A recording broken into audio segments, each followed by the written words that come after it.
All right, so good afternoon to everyone and welcome back to the RCC Roundtable. For those of you who are joining us for the first time today, my name is Kelsey. I'm the Education Coordinator with Lifelines Counseling Services and the Rape Crisis Center. My name is Katherine and I am the Suicide Prevention Coordinator with Lifelines Counseling Services. All righty. So for those of you who will be joining us in our discussion today, please make sure that if you have any questions or comments that you go ahead and drop those in the chat. We do have someone working very hard behind the scenes, and she will make sure that we receive those questions and our comments. So today's topic is all about prioritizing your mental health. So today we really want to highlight Mental Health Awareness Month and just kind of talk about, just a few things of how to prioritize and what that looks like, what burnout looks like, and things of that nature. So we're going to jump right in. And something that Kanisha kind of brought up, she's our tech person behind the scenes. So shout out to Kanisha. During our interagency staff meeting, she kind of opened up the staff meeting and talked about burnout and what that looks like for us. So for those who are joining in the conversation today, I'm going to kind of throw that out there for you to drop what burnout looks like for you in the chat. What does that look like and what does that feel like for you? So what are you thinking, Katherine? What do you think burnout looks like for you? Well, I don't know necessarily for me, but I guess the main thing that I see in burnout is compassion fatigue. Just not loving what you are doing or giving 100% in what you are doing or who you're doing it with. And just basically becoming like immune, I guess, or numb to people and their problems can definitely feel like burnout, and you can see it in the other person and then they'll be able to see it in you as well. Okay. And I know that some of our staff members during that staff meeting kind of talked about, I know for me personally, I talked about burnout for me kind of looks like hard for me to focus. My attitude may shift or change. So those are some of the things that I've kind of noticed about myself. Sometimes I may have low energy, that type of thing. So then you have to know when to really just back off and really take time for yourself. But I definitely want us to kind of backtrack a little bit to a couple of roundtables ago when we talked about suicide. What are some of those red flags and those warning signs again? Yeah, so red flags and warning signs of just mental health illness and suicide, they kind of go hand in hand. Okay. They kind of, not necessarily that they cause, mental health is never a causation for suicidality, but they correlate. So there are some common things for both of them, like feeling really sad for more than 2 weeks. That's typically a red flag. And so there is a time frame on that. So there is. Sad for a certain length of time. Okay. Yes. Yeah, because like sometimes we all have bad days. There are going to be days, maybe even weeks where we're feeling down, but it's going to be like the prolonged, you're trying everything you can and you just can't get out of it. I keep losing my train of thought. I'm so sorry. I'm just scatterbrained today. But yeah, the prolonged, and it's affecting like your capability for everyday things. So nothing is bringing you joy anymore. Like you were talking about with your burnout, right? Your irritability, your not wanting to perform daily tasks, kind of pushing people away. All of those are pretty much signs for mental illness and for suicidality. Yeah. And so when should there are some specific questions that Chandra, our executive director, really wanted us to touch on, and some things that she threw out. So definitely shout out to our fearless leader, Chandra Brown Stewart, our executive director. So when should we seek help? Or when should we reach out to a counselor? as soon as possible. Yeah. Which statistics now show us that the average length from the onset of symptoms to a person going and getting treatment is 11 years. 11 years that Wow. person is living and just trying to make it day by day and not seeking any help. So as soon as possible, every research shows that the earlier we get help, the better. And that's not just for mental health, that's also physical health. Yeah. Right? The earlier you go in and start getting, physicals or whatever like that, catching cancer early, all of those things is going to help. So even with counseling, like you were saying with your physical health, early detection or not detection, but early intervention and prevention is going to be key, is what you're saying. Absolutely. Wow, I didn't know 11 years. So from the time that that people are experiencing those things to actually getting help or seeking help is 11 years. That is a long time. Yeah. And I mean, we can speculate on, the reasons why. A lot of stigmas around mental health and getting help from a counselor. A lot of cultural differences as well. There are many different reasons. Yeah. Okay. Yeah. And we do have a comment from Miss Barron. I think her name is Shamiko Barron. So good afternoon to you as well. She was saying good afternoon to us. Thank you so much for joining us today. But yeah, that is a length of time. And sometimes it's even longer than that people are having symptoms or thoughts before they seek any type of attention. I think we're all guilty of that. Mm-hmm. I think we're, to some degree, I think we're all guilty of that it'll just go away, or it's just all in my head, or, or whatever we tell ourselves. I feel like we can be guilty of the superhero syndrome of thinking that, we got this, that we are superhuman and we don't need anybody else. And it's not that we are sick. It's not that we are crazy. It's that we are needing somebody to confide in and somebody to talk to. And that's pretty much what counseling is about. That's what getting mental health help is about. Right. The superhero syndrome. Mm-hmm. Wow. How many of us are suffering from that? We got this together. We don't need any help. We always have it together. Yep. Wow. There are a number of us that are suffering from that. So I also think it's important that when we do reach out for help, that we are reaching out to people that we can trust, that we know we can trust. Absolutely. Because I've heard people say several times, they reached out for counseling and it just didn't work out. Well, it's a relationship like any other. If that counselor, if that relationship is not working, then you have to move on to someone who you will vibe with, and you will get the help that you need. Agreed. But it's a lot harder than finding a doctor you like. Most people are particular about a doctor, but if you think about like a counselor or a therapist, like you said, you have to find things that you vibe with. Right. And if I'm meeting a person and I don't really vibe with them, I'm not going to tell them my deepest and darkest. So it really is upsetting for, like you said, a lot of people where they feel like they tried and then they were shot down and it's just useless. Right. But we're all different. All right. If they come to me, I'm going to be different than if they come to you, because we have our own personality and our own characteristics and meshing. And so I just want to say, like, don't give up hope. There are great counselors out there. Right. Go ahead and search for the one that matches you. Right. And it really is all about the match. And, taking care of our mental health and counseling can have such a bad rep sometimes,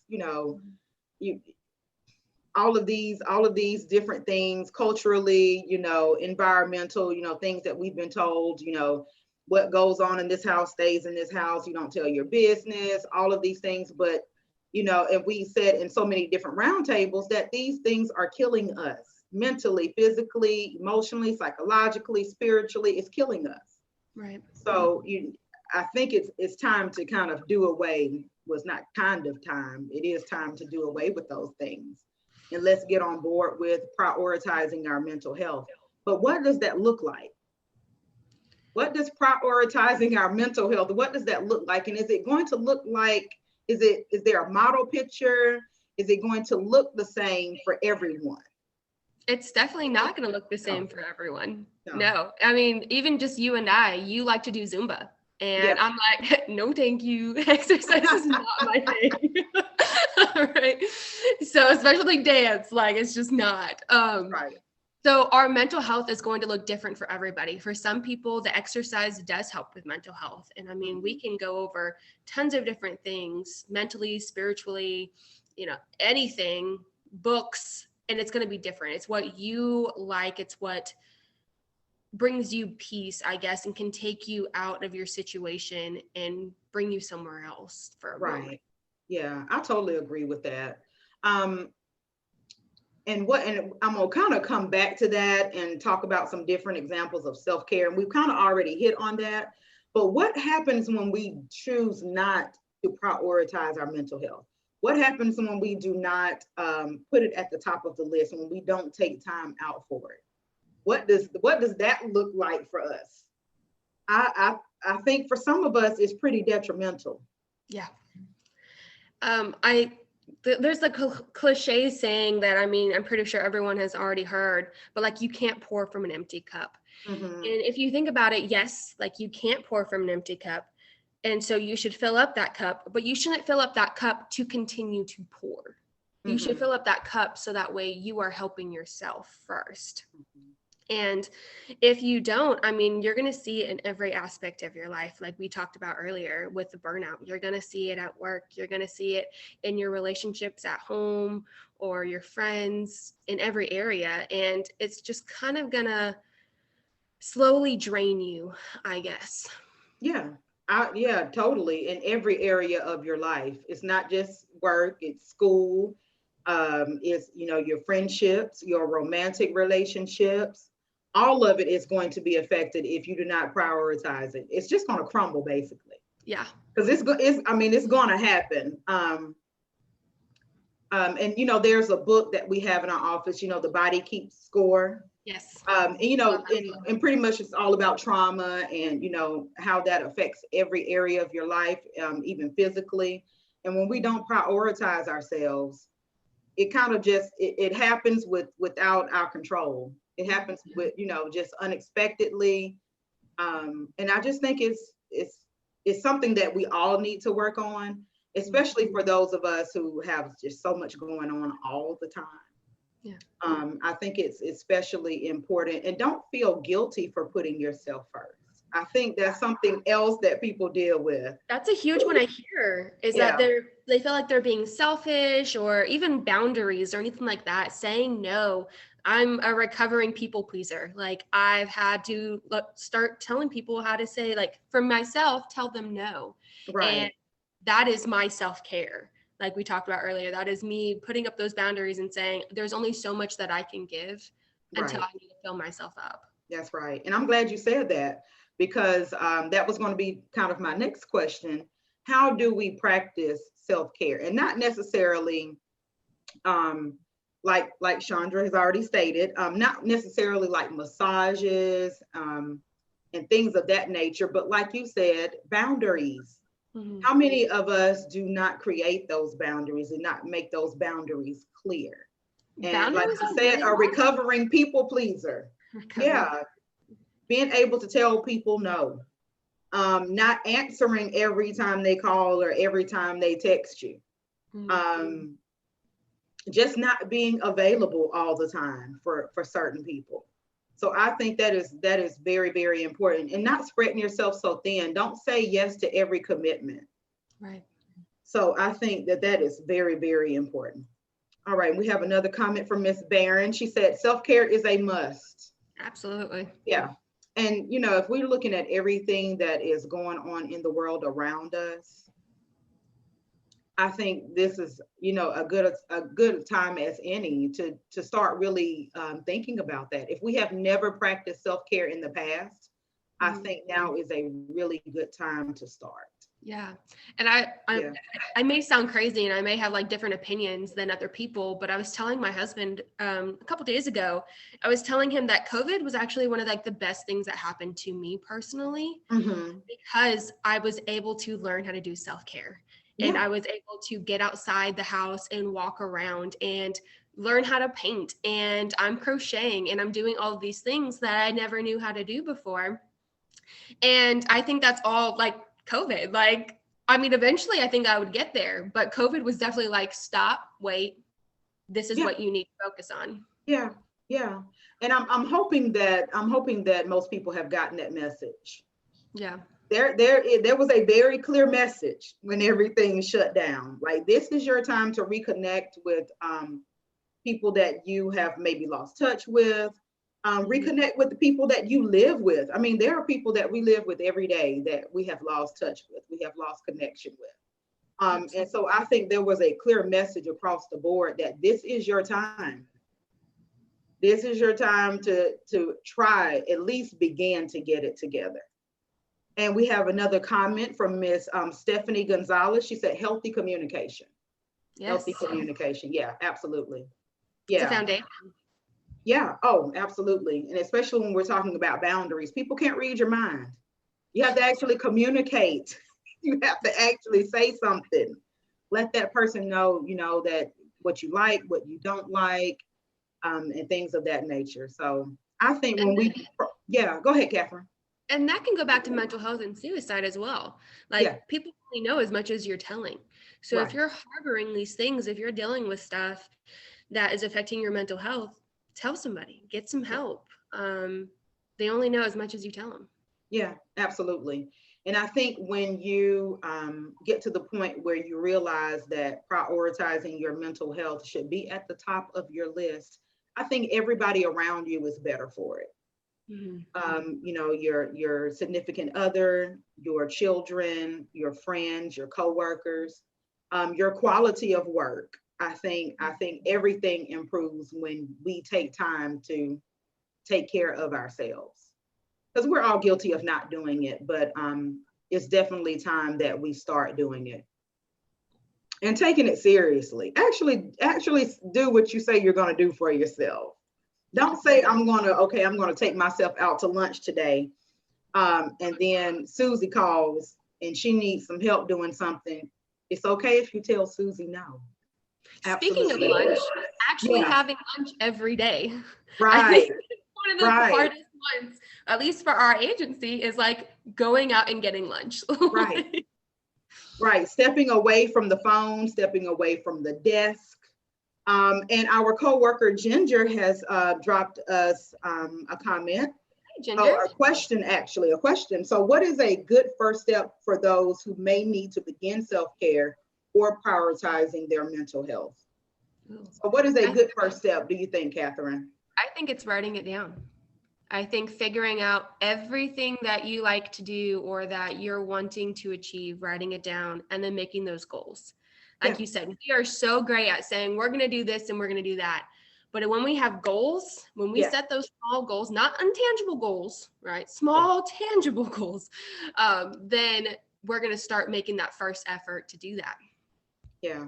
Holding ourselves accountable, or even, if you have a really good friend that you can be accountability partners with, and you Absolutely. guys can hold each other to that. Yeah, I think that would be great as well. Like she said, write down those goals, maybe something that you've always wanted to do. I know, Catherine, are you a baker as well? You like to bake? Yes. Yeah.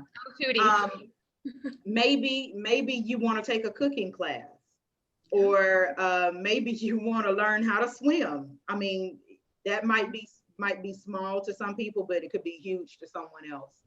So absolutely. I really like that idea of writing it down, and then maybe telling a friend to hold you accountable to that. Like, these are the goals that I have set, and I want to accomplish those goals. So I think that's great.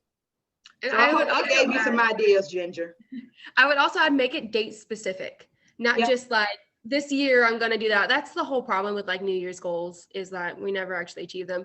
yeah, those Um, resolutions. Yeah, but make like by the end of this month, I will do something, or by the end of this week, Yeah, make those right there forward.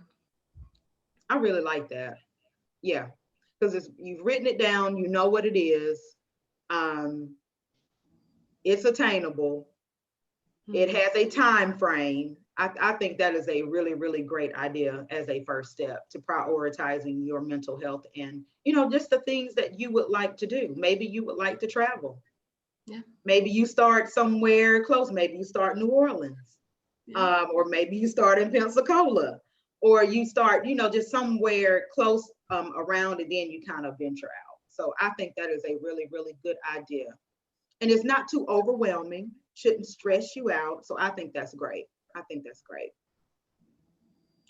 All right. Anything else you feel like we need to cover, Katherine? I think we got it. Maggie said small steps. That's right. Small steps. You got to start somewhere. We all have to begin somewhere. Um, and like I said earlier, if we take time out for ourselves, everything around us will improve. Mm-hmm.